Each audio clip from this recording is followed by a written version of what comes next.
കുറേ കാലമായി ഇതുപോലെ കുളങ്ങളിലും ആറുകളിലൊക്കെ മുങ്ങിക്കുളിച്ചു. അപ്പോൾ അവിടെ വർക്കിന് വന്നപ്പോഴായിരുന്നു, എന്നാൽ ഞാൻ പറഞ്ഞല്ലോ രാത്രിയുള്ള വീഡിയോയിൽ.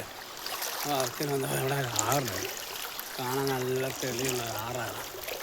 അപ്പോൾ ഇവിടെ ഒന്ന് കുളിക്കാമെന്ന് വിചാരിച്ചു. നല്ല രസമാണ്. കുറേ നമ്മൾ ചെറിയ പണ്ട് കുഞ്ഞായിരുന്നപ്പോൾ നമ്മൾ വീടിനടുത്ത് കുളമുണ്ടായിരുന്നു. ആ കുളത്തിലാണ് നമ്മൾ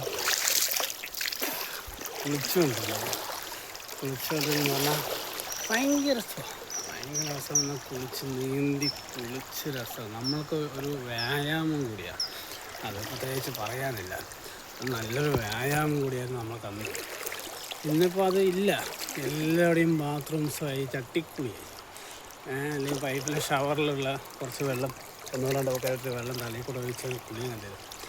അന്ന് ഫ്രണ്ട്സിനോടൊക്കെ ചേർന്ന് നമ്മൾ കുളിച്ചിരുന്ന കാര്യങ്ങളൊക്കെ അതിലൊരു ഓർമ്മയാണ്. ഇന്നിപ്പോൾ അതില്ല. കുളിക്കുക, ഒരു മുങ്ങിക്കുളി, ഒരു പ്രത്യേക ഒരു അനുഭവം. ഓക്കെ, ഒന്ന് മുങ്ങിയിട്ട് വരാം.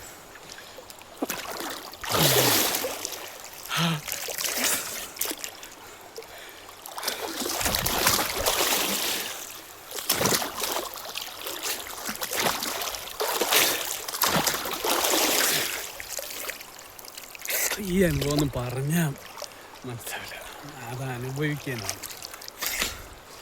വെള്ളം ഒരുപാട് വെള്ളപ്പെടുത്തുനിന്ന് ഇറങ്ങരുത് കേട്ടോ. ഇപ്പോഴത്തെ എല്ലാം മഴ കൂടുതലുള്ളതുകൊണ്ട് വെള്ളത്തിൽ ഇറങ്ങുന്നത് ഭയങ്കര ഡേഞ്ചറാണ്.